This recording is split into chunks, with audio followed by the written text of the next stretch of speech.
that's another part of the story we didn't talk about, but very, very important to understand that the U.S.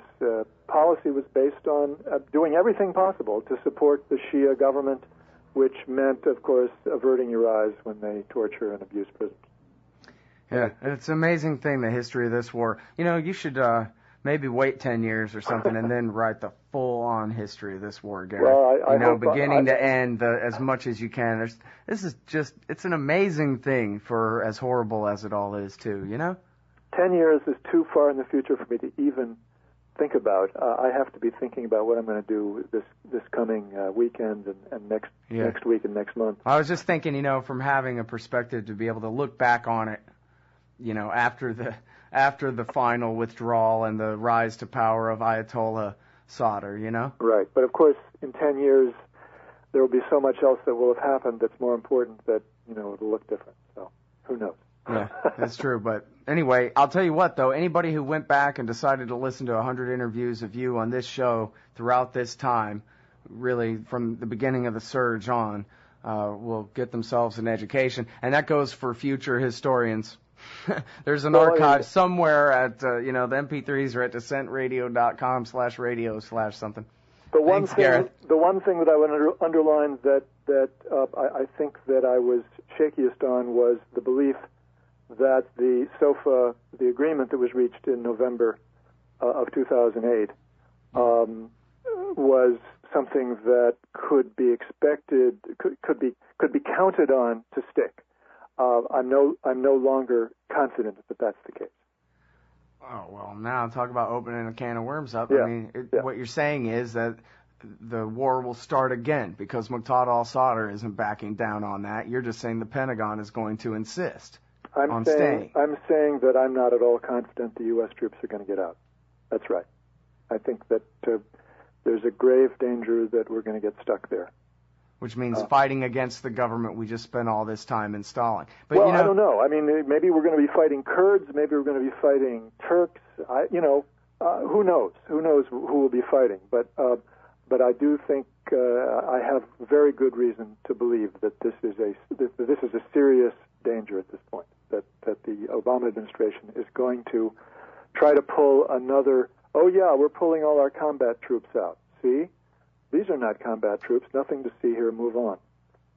Yeah, well, Lord knows that was a lie. But then again, we saw that coming this whole time. It seems to me like, I mean, really, they're going to start this war because Sadr is going to insist we leave. If there's bases in here where I guess they'd be up in Kurdistan, maybe we could start a new war with Turkey there on behalf of the PKK or something. Well, I hesitate to say this to you and your loyal audience, but I'm no longer even sure that we can count on Sadr to continue to be the nationalist that he has been up to now. I hope that's the case, and I think that if he does in fact continue to take that position, it would provide the needed assurance against Obama being able to reverse course on this. But I mean that is one of the question marks that I have at this point. Whether once there's a new government formed,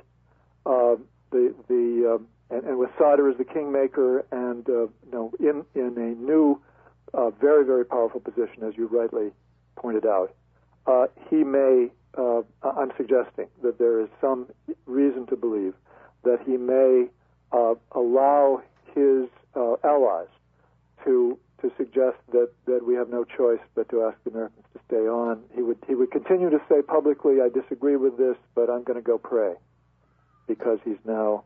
He will be a religious leader, and he will play that role. Yeah, but why? Why would he compromise with the U.S. when he already won?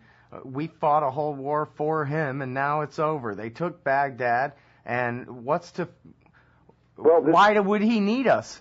I can see why Maliki would need us if he wanted an alternative to relying on Sadr, but that doesn't seem to be the case. It would be a matter of the people in the government in Baghdad convincing Sadr that without U.S. troops, their government would be endangered. That would be the argument that would be made. I can tell you that. And again, I mean, I'm not saying that I know that this is the case. I'm saying that there's enough here that is very worrisome to make me think we cannot be assured of it at this moment. Yeah, well, as far as the American people are concerned, that war's been over for years since the surge worked.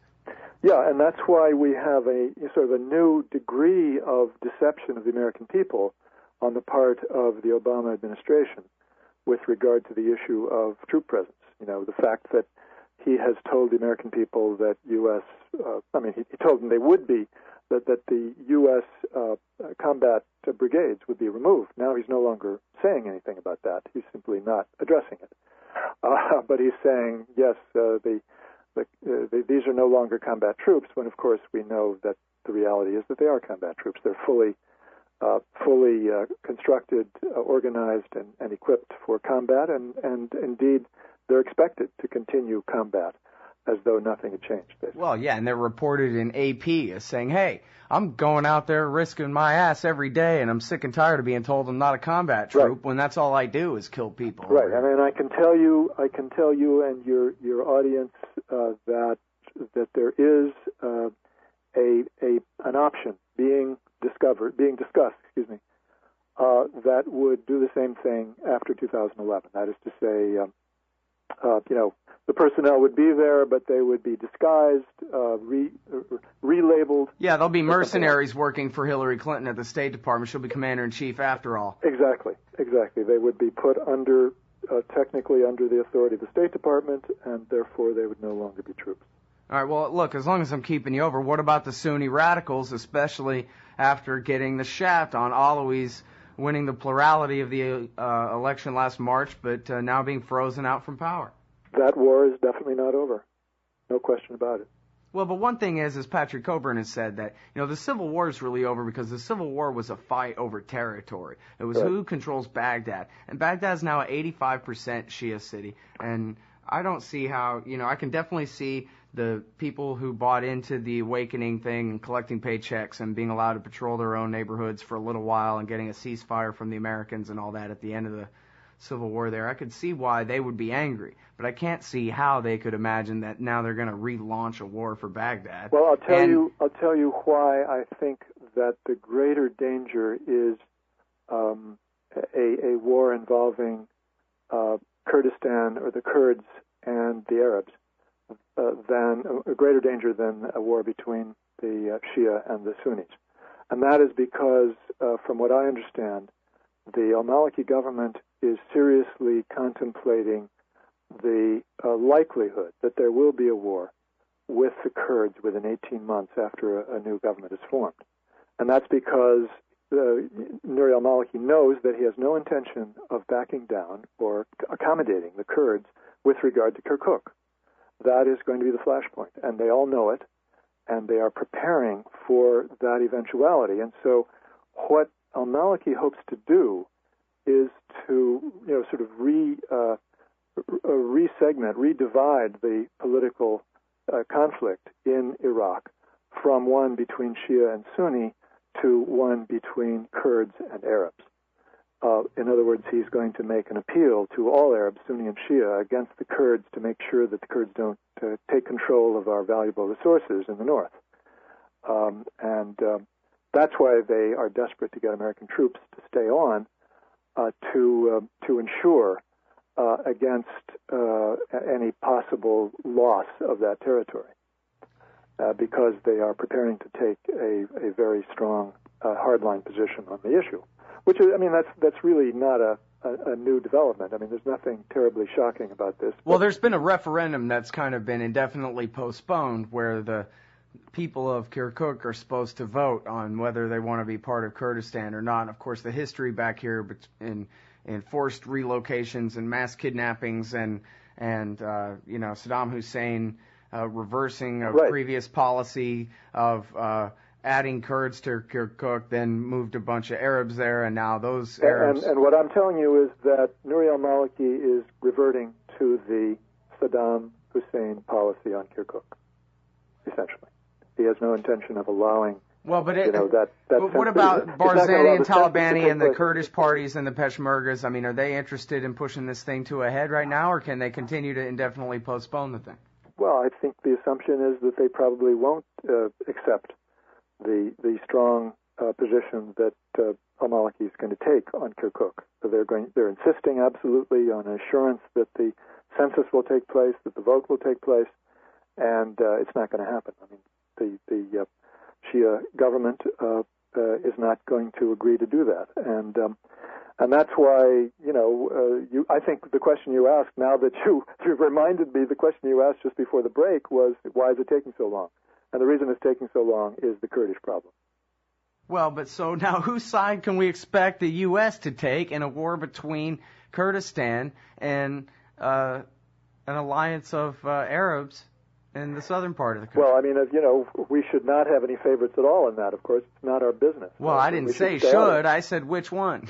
Well, I mean, I think in fact the calculus that may be discussed in the White House at this point is less which side we're going to take in that than, we could play the role of preventing any future war. I mean, that's the way it's going to be justified. That's the way it's going to be understood.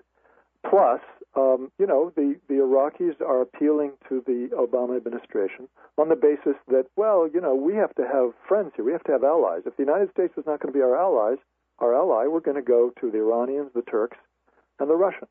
Some combination of those people. And if you want the Iranians, therefore, to have the whip hand here, then you should say no to our request. But otherwise, you should be responsive. And from what I understand, there has been, below the surface, covertly, a positive response to that argument. Well, great. And the result, of course, would be that the United States will be in a position in Iraq of stationing troops permanently, just as they have in Germany and Japan. Yeah, the Korean model, George Bush said about John McCain that, 100 years, that might be a little much. At least 50. That's right. I mean, we're talking about a semi-permanent U.S. military presence in Iraq, which, is a cockpit of conflict in a region which is full of conflict, and which therefore almost ensures that the United States will be involved in more fighting in the future. Yeah. Well, in that movie V for Vendetta, it takes place in the not-too-distant future, and there's one scene where basically Sky News in the background or whatever is reporting that the American war in Kurdistan rages on today as they're bogged down in their perpetual Middle Eastern conflict. Well, that's riots breaking out in Michigan for some reason. That's not a bad futuristic prediction, I must say. All right. Hey, thanks very much, Gareth, as always. I appreciate your time on this show. Thanks for having me, as always, Scott. Antiwar.com/Porter.